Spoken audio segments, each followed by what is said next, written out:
Muchísimas gracias. Voy a poner el reloj aquí para que no se me vaya la hora, teniendo en cuenta además que es la hora de la siesta y hay mucho peligro en la exposición. Primero quería agradecer sinceramente la invitación a la Asociación de Víctimas del Terrorismo, la amable invitación para participar en este congreso que ha reunido a personas tan destacadas y que ha generado ponencias tan interesantes como las que hemos escuchado esta mañana. De verdad, mi agradecimiento sincero a la asociación por esta invitación, pero también mi agradecimiento muy sincero por su trabajo a lo largo de todos estos 30 años, por el trabajo de la asociación, de sus miembros y de personas como ustedes, que sin duda alguna, como han estado diciendo otras personas que me han precedido en el uso de la palabra, son personas excepcionales y sinceramente les considero como ciudadanos ejemplares, un verdadero ejemplo y un modelo muy importante para otros ciudadanos y también una parte muy importante de las políticas antiterroristas. Creo que ustedes, las víctimas del terrorismo, son una parte fundamental que debe ser tenida muy en cuenta a la hora de diseñar políticas antiterroristas. Así que también mi agradecimiento muy sincero por su trabajo y por su ejemplo durante todos estos años. La presentación que he preparado para los próximos 20 minutos se estructura en torno a 4 puntos con los que intento esbozar, analizar en qué consiste la amenaza del terrorismo yihadista y cómo nos hemos enfrentado o estamos enfrentando a esa amenaza del terrorismo yihadista hoy en nuestro país. El primero de esos puntos se refiere a los elementos distintivos de esta amenaza, la del terrorismo internacional, porque si bien es cierto que el fenómeno terrorista, que el terrorismo evoluciona, es cierto que diferentes expresiones terroristas mantienen elementos de similitud, pero también elementos distintivos muy importantes. El terrorismo de ETA ha sido el terrorismo predominante en nuestro país a lo largo de los últimos 30 años y mantiene unos rasgos comunes con este fenómeno terrorista como es el yihadista, pero también unas diferencias que creo son importantes tener en cuenta a la hora de analizar el fenómeno. Así que ese será el primero de los puntos de mi presentación. El segundo de los puntos me ocuparé brevemente de cuál fue la evolución del fenómeno terrorista yihadista hasta el atentado del 11 de marzo en nuestro país, que marcó desgraciadamente un antes y un después. En el tercer punto me ocuparé de la evolución posterior al atentado terrorista hasta nuestros días, para concluir con un cuarto punto en el que plantearé algunos factores que, a mi modo de ver, explican por qué España todavía sigue siendo objetivo del terrorismo yihadista y, desgraciadamente, de manera muy probable lo va a seguir siendo en el futuro inmediato. Así que, para empezar con esos 4 puntos, el primero de ellos, como les decía,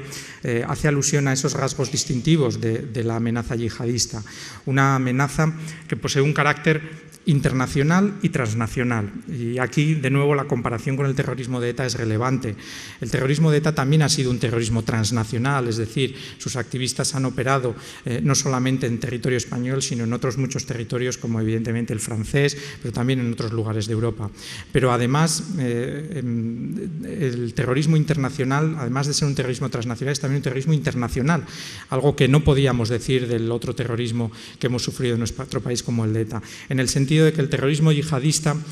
plantea unos objetivos a nivel internacional, es decir, plantea unos objetivos que afectan no solamente a un espacio geográfico y político determinado como puede ser el de un país, sino que afecta a un ámbito prácticamente casi planetario. O sea que en ese sentido el terrorismo yihadista tiene un componente internacional que debe ser destacado y muy tenido en cuenta. Además, junto a este carácter internacional, muy directamente ligado está también otro rasgo distintivo, como es el hecho de que este terrorismo yihadista combine tanto elementos políticos como religiosos, es decir, sus objetivos son tanto de orden político como religioso, y este es un factor muy importante porque añade una complejidad sustanciosa a esta amenaza. No solamente, como digo, persiguen un objetivo político a nivel internacional, sino que también se entremezclan objetivos religiosos, con el componente de dificultad dificultad que eso añade a la hora de enfrentar a esta amenaza, porque, por lo tanto, las políticas antiterroristas también tendrán que diseñar una respuesta en ese plano, en esa dimensión, en la dimensión religiosa. Como veremos más adelante, a mi modo de ver, ese es uno de los ámbitos en el que todavía nuestras políticas antiterroristas no están suficientemente desarrolladas, en la confrontación del fenómeno yihadista desde el ámbito ideológico, desde el ámbito religioso, porque, como digo, complementa también a la dimensión política de este terrorismo yihadista. Además de estos rasgos distintivos, hay otros como la elevada letalidad y el carácter altamente indiscriminado que busca este terrorismo yihadista. Es esta una consideración táctica, pero también muy directamente relacionada con el proceso de radicalización de los terroristas que llevan a cabo estas acciones. Es decir, en ese proceso se acometen procesos de desinhibición moral que les llevan a perpetrar esas atrocidades con la búsqueda de esa enorme letalidad y con un alto grado de indiscriminación. Pero también es muy significativo, como digo, el componente táctico. Evidentemente, el terrorista suicida no tiene que preocuparse de una vía de salida o de escape o de huida, y por eso la defensa frente a este tipo de acción suicida, altamente letal e indiscriminada, es mucho más compleja. Una matización en este sentido también para contextualizar, porque si bien considero estos factores como distintivos de este tipo de amenaza, creo que hay que tener cuidado a la hora de, cuando hablamos de otro terrorismo como el de ETA, evaluar las consideraciones tácticas de esa organización terrorista. Es cierto que ETA nunca ha llevado a cabo acciones con ese componente de altísima indiscriminación o letalidad, pero es cierto que en determinados momentos ETA sí ha buscado una violencia muy indiscriminada. El componente táctico y no el moral, creo que en la comparación es el que explica por qué una organización terrorista como ETA ha optado por un tipo de violencia algo diferenciada respecto a la del terrorismo yihadista. Más que, como digo, por convicciones morales, mucho más creo que se trata de un convencimiento táctico y, por supuesto, los costes que ese tipo de violencia genera en el ámbito político. Además, creo que es importante distinguir este tipo de fenómeno señalando la diversidad de motivaciones, es decir, la diversidad de factores que son utilizados por sus activistas, por los radicales, para justificar la violencia de este tipo, los numerosos agravios a los que recurren, muchos de ellos percibidos, no reales, pero no obstante agravios que se convierten, a pesar de ser simplemente percibidos, como digo, y no reales, en elementos justificativos muy significativos. Y aquí también me parece oportuna una distinción o una matización que sirve para contrarrestar algunas de las explicaciones que se dan de este tipo de terrorismo yihadista y de otro tipo de terrorismo. Y además creo que es muy oportuna en un contexto como el de hoy. Normalmente, o muy a menudo, desgraciadamente, en ámbitos académicos, pero también incluso políticos, se establece una explicación muy simplista del fenómeno terrorista, señalando que, como hay causas de victimización, por lo tanto se recurre al terrorismo. Pero fíjense que hoy aquí ustedes aportan el ejemplo más claro de por qué ese simplismo no se sostiene. Ustedes son víctimas directas, han sido desgraciadamente víctimas directas del terrorismo, han sido objetivamente victimizadas, y a pesar de ello, a pesar del agravio tremendo que esa victimización ha supuesto, nadie ha recurrido a la violencia. Por lo tanto, creo que ustedes son el ejemplo perfecto y un ejemplo que debe ser muy tenido en cuenta, como digo, por políticos y académicos, de que esa narrativa simplista que explica el terrorismo como respuesta a unos supuestos agravios no tiene una coherencia. En segundo lugar, me ocuparé muy brevemente de cuál fue la evolución del terrorismo yihadista hasta el atentado del 11 de marzo. Y la razón de abordar esta evolución, aunque de manera breve, es también por contrarrestar una narrativa muy simplista que ha distorsionado la explicación del fenómeno yihadista. Tras el atentado del 11M y los 3 días de enorme polarización y tensión política que se produjeron en nuestro país, se consolidó en determinados ambientes, se extendió en ambientes políticos, periodísticos y de otro orden, la simplificación de que el atentado del 11M era una respuesta directa a la intervención de España en Irak. Es absolutamente falso desde un punto de vista científico científico no tiene solidez semejante argumentación, porque cuando analizamos la trayectoria de este fenómeno terrorista, vemos que el fenómeno yihadista constituía ya una amenaza para nuestro país, incluso con antelación a la intervención española, o al apoyo, mejor dicho, de España a la intervención en Irak. Es cierto que la intervención o el apoyo de España a la intervención en Irak profundizó la radicalización, el proceso de radicalización de algunos de los activistas involucrados en este atentado terrorista, pero lo que la evidencia nos indica a través de documentos y a través también de las investigaciones policiales y judiciales es que el terrorismo yihadista ya había considerado con anterioridad la posibilidad de atentar en España. El terrorismo yihadista atenta en ese momento por una serie de factores coyunturales, pero como digo, en algunos momentos ya anteriormente se evidencia que hay una intencionalidad. Activistas que posteriormente desarrollarán lo que se ha conocido como la primera célula de Al-Qaeda en España, que fue desmantelada en el otoño del 2001 después de los atentados del 11 de septiembre en Estados Unidos. Esos activistas se establecen en nuestro país entre los años 80 y 90 y lo hacen ya procedente de países como Argelia o Siria con la intención de desarrollar unas determinadas acciones. Desarrollan una infraestructura, desarrollan actividades de logística, una intensa actividad de intercambio también de activistas o de preparación de documentación con otras células en otros lugares de nuestro país, en otros lugares de Europa y del mundo, evidenciando su carácter transnacional e internacional al que aludía anteriormente, y se aprecia que destacados personajes de esa célula, como Mustafa Sedmarian, establecen ya una relación con destacados dirigentes de Al-Qaeda, como el propio Osama Bin Laden. Algunos de ustedes recordarán ese vídeo de adiestramiento de Mustafa Sedmarian, casado con una española, él de origen sirio, establecido en nuestro país, ese vídeo en el que él aparece en Afganistán en un campo de adiestramiento, adoctrinando a individuos. Pues bien, todo eso se produce, como les digo, con bastante anterioridad a ese momento del atentado del 11M. En el año 2001, por ejemplo, la Fiscalía de Milán destaca que nuestro país se ha convertido en la base de Al-Qaeda en Europa. En el año 2003 hay un revelador informe de Europol que les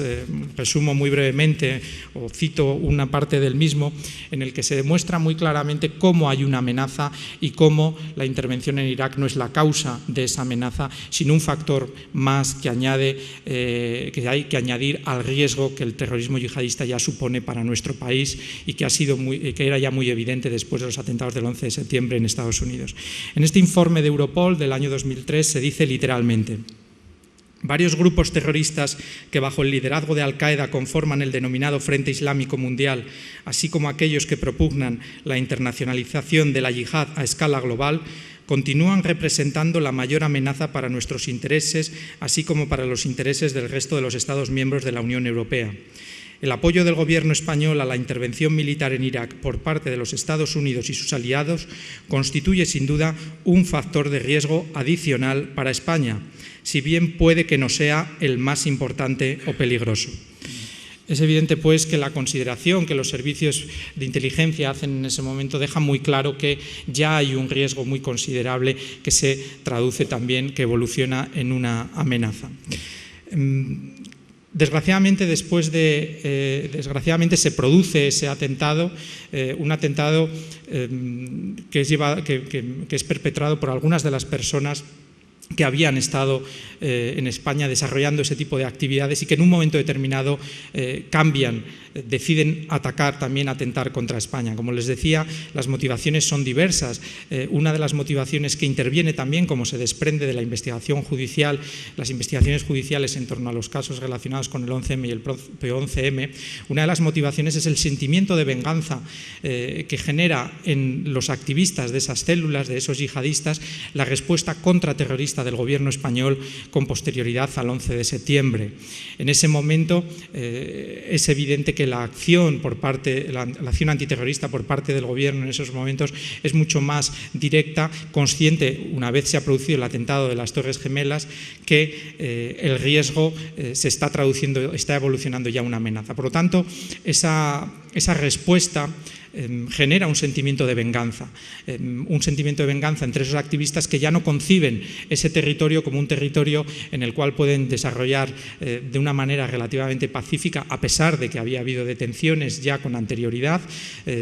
como digo, que no pueden llevar a cabo ya esas actividades de infraestructura logística, falsificación de documentos, envío incluso de activistas a campos de entrenamiento en regiones como Bosnia, Afganistán, Chechenia, y por lo tanto, ante ese factor de dificultad que suponen sus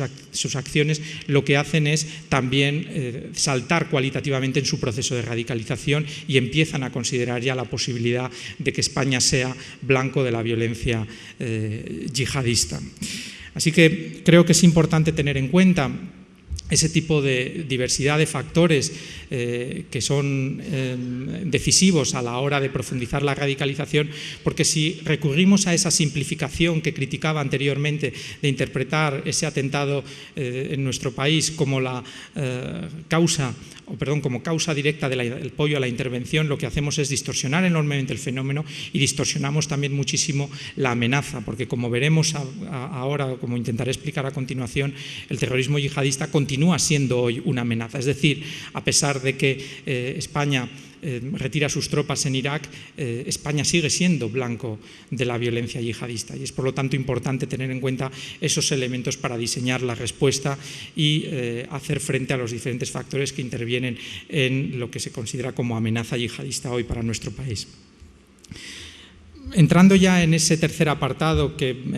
abarcaría una breve evolución desde ese atentado terrorista hasta nuestros días, podemos ver que, como les decía, hoy la amenaza continúa y si atendemos a criterios como el del origen de los activistas, así como el del tipo de actividad que desempeñan, lo que hemos percibido a través de las abundantes detenciones que se han llevado a cabo en nuestro país después de los atentados del 11 de marzo es que, como les decía, la actividad es intensa, la actividad se sigue centrando en acciones como las que resumía anteriormente, logística, falsificación de documentos, envío de dinero también, adoctrinamiento, como les decía, fundamental, además del envío todavía de activistas a otras regiones y a campos de entrenamiento. Además de las regiones a las que mencionaba anteriormente, hay que sumar el Sahel, una zona que, como indican los informes de Europol, ha intensificado su actividad o la actividad relacionada con el adiestramiento de yihadistas, algunos de ellos procedentes o que han pasado por nuestro propio país. Respecto al origen de los activistas, mayoritariamente sigue siendo argelino, también marroquí. Se aprecia en los últimos años un incremento de pakistaníes y también de españoles, en su mayoría procedentes de ciudades como Ceuta y Melilla. Esa es un poco la radiografía del origen de estos activistas, demostrando una vez más el carácter internacional de esa amenaza, porque evidentemente el hecho de que esos activistas tengan ese tipo de origen obliga a nuestro país a perfeccionar una cooperación y una coordinación con otros estados, además de la propia Unión Europea, evidentemente, o socios como los Estados Unidos, con quienes es imprescindible establecer una oportuna cooperación y coordinación desde el ámbito no solamente policial, sino también judicial, pero también obliga a esfuerzos muy significativos en la cooperación y coordinación con otros estados involucrados también en este tipo de cuestiones. Fíjense, por intentar remarcar la relevancia de este factor, como determinadas respuestas, por ejemplo, por parte de la política antiterrorista de Marruecos, tienen un efecto en nuestro país. Después de los atentados de Casablanca en el año 2003, la respuesta por parte del gobierno de Marruecos es la detención y encarcelamiento sin juicio de miles de personas que el gobierno considera sospechosas, algunas de las cuales posteriormente, o bastantes de las cuales han sido indultadas posteriormente. Hace poco uno de los clérigos considerado como fundamental en la radicalización de los responsables de los atentados de Casablanca, pero también en los del 11 de marzo, Fisasi. A pesar de ello, como digo, se produce ese tipo de respuesta que genera un efecto muy significativo y con relevancia para nuestro país. Algunos de los verdaderamente radicales, de los activistas yihadistas que en ese momento se encuentran en el contexto marroquí, lo que hacen es abandonar ese territorio para evitar precisamente el encarcelamiento, y donde recalan es precisamente en nuestro país. O sea que ese tipo de respuestas tienen efectos sobre los países vecinos, y evidentemente lo que pone de manifiesto es la necesidad de una coordinación con determinados estados que además tienen unas relaciones muy sensibles con nuestro país. Respecto a los contextos de radicalización seguimos viendo y de reclutamiento seguimos viendo que las mezquitas son importantes, aunque su influencia ha disminuido debido también al mayor control que se ejerce sobre ellas después de los atentados del 11M, pero también las prisiones se han revelado como un foco de radicalización y reclutamiento enormemente importante, además de Internet, ámbitos en los cuales es enormemente compleja la respuesta. Para ir avanzando, les planteo ya algunos de los factores por los cuales entiendo que España hoy sigue siendo blanco de la amenaza del terrorismo yihadista. En primer lugar, porque se ha manifestado, como he señalado anteriormente, una muy intensa actividad a lo largo de todos estos años, que se ha traducido también en operaciones antiterroristas que han afortunadamente abortado operaciones que en algunos casos hacían también o tenían relación con planificación incipiente de atentados terroristas en nuestro propio territorio. La actividad, como digo, es muy intensa y muy intensa por muy diversos actores. No solamente constituye una amenaza para nuestro país hoy la denominada organización Al-Qaeda, incluso a pesar de la muerte de Osama Bin Laden, situación que también se puede analizar desde diferentes perspectivas, pero a pesar del peso que puede haber tenido y hubiera tenido o tuviera Bin Laden en la organización al final de sus días, su papel en gran medida estaba cumplido en tanto en cuanto había considerado constituirse en un símbolo y referenciar a su organización como una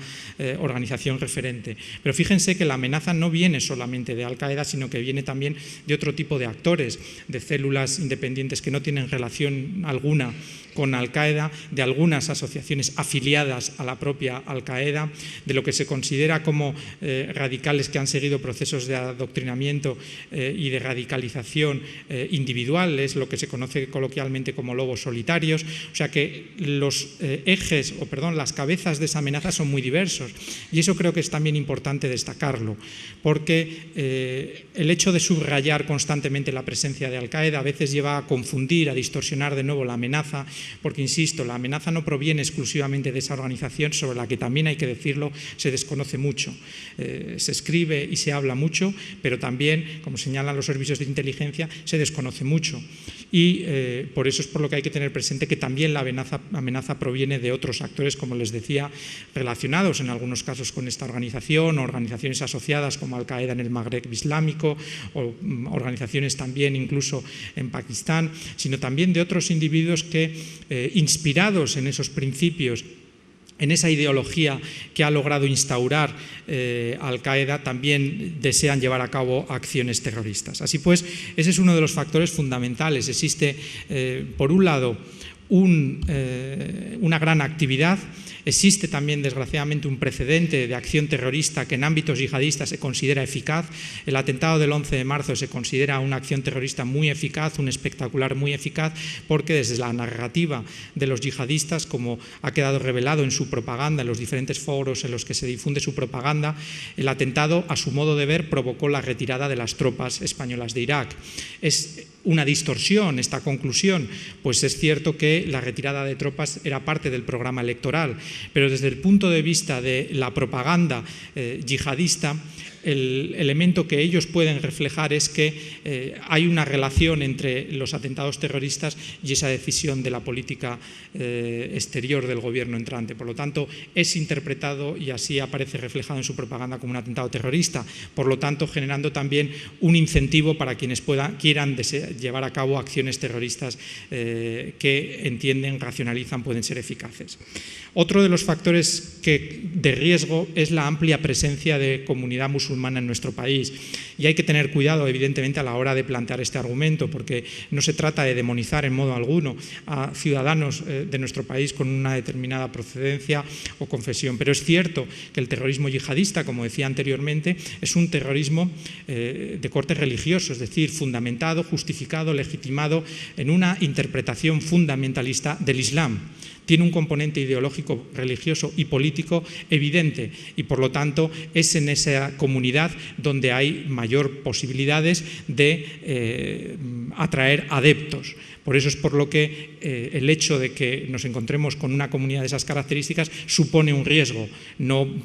por otro motivo, sino por los argumentos que señalo a continuación. Y eso es algo que no se puede ignorar. Si ignoramos un factor de esas características, estaremos ignorando algunos de los riesgos a los que me referiría anteriormente de corte ideológico. Esta cuestión, para intentar hacerla más cercana al auditorio, está muy relacionada también con el planteamiento que se debe formular frente a la organización terrorista ETA. Es una organización terrorista nacionalista y evidentemente impone o trata de imponer unos objetivos nacionalistas, y eso tiene unas consecuencias desde el ámbito de la respuesta, como lo tiene en el caso del terrorismo yihadista el hecho de que ese tipo de acción terrorista sea justificada con una ideología religiosa fundamentada en una interpretación fundamentalista del Islam.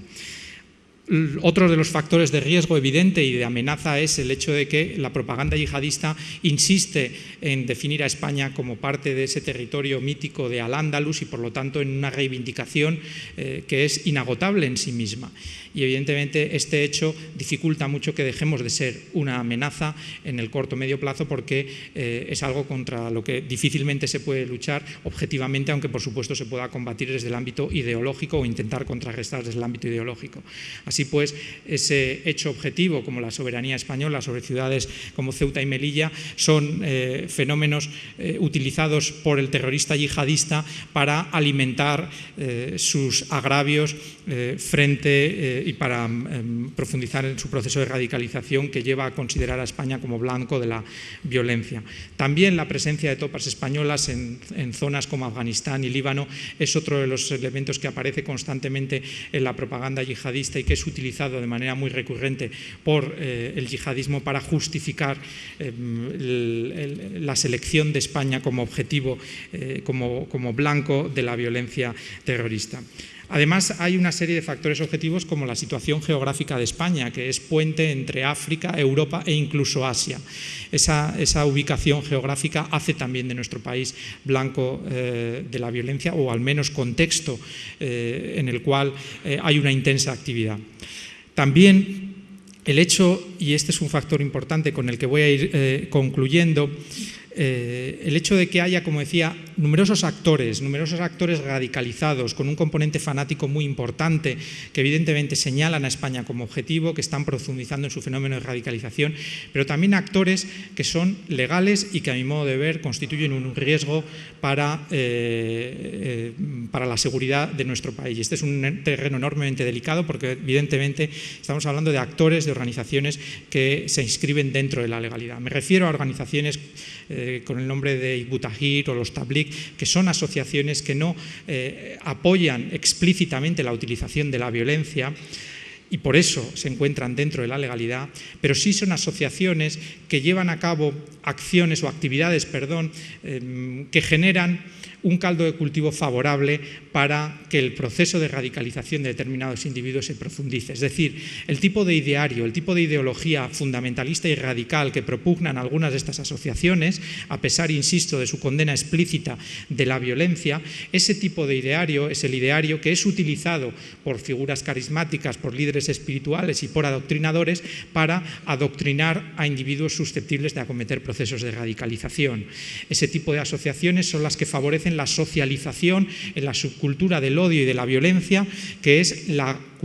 subcultura fundamental para justificar y legitimar acciones terroristas. Es decir, no podemos enfrentarnos exclusivamente, no podemos perseguir exclusivamente al que coloca la bomba, sino que debemos perseguir también, a mi modo de ver, al que justifica, al que legitima y al que lleva a cabo el proceso de radicalización que hace posible la fanatización del individuo que coloca la bomba. Y ese es un terreno enormemente delicado porque requiere acciones como, de nuevo, por establecer una comparación que les haga cercana la explicación, fíjense en lo que ha ocurrido con partidos terroristas vinculados a organizaciones terroristas en el caso del terrorismo de ETA, lo complicado que ha sido su ilegalización y cómo, desgraciadamente, después de haber conseguido su ilegalización, nos hemos encontrado con una instrumentalización y politización de una argumentación jurídica muy sólida que explicaba la ilegalización para finalmente permitir a esos partidos la participación en política, a pesar de su evidente vinculación con la organización terrorista, porque se señalaba que había que dar prioridad a otros derechos como el de participación política. Pues volviendo a la amenaza del terrorismo yihadista, creo que esa comparación puede servir para explicar cómo tenemos que hacer frente a ese riesgo de expansión de una determinada interpretación del Islam muy radical, que lo que pretende con esa expansión de un ideario radical es generar un caldo de cultivo favorable para la ideologización de determinados individuos. Conflictos como los que ustedes ven en los medios de comunicación de vez en cuando relacionados con los velos, con determinados episodios de policía religiosa en algunas zonas, ese tipo de ejemplos que demuestran la evidencia, la existencia de un intento de expandir una interpretación del Islam muy radical, nos deben alertar porque contra ellos debemos responder. Si no lo hacemos ya, si no hacemos frente a ese combate ideológico que es fundamental y que es enormemente delicado por las variables que entran en juego, estaremos consiguiendo que el riesgo que hoy presentan ese tipo de manifestaciones evolucionen en torno a una amenaza y sea mucho más difícil hacer frente a esa amenaza que lo es ahora, cuando todavía son riesgos y no solamente, y no una amenaza tan dramática como la que es ya el deseo de llevar a cabo acciones terroristas. Muchísimas gracias por su atención.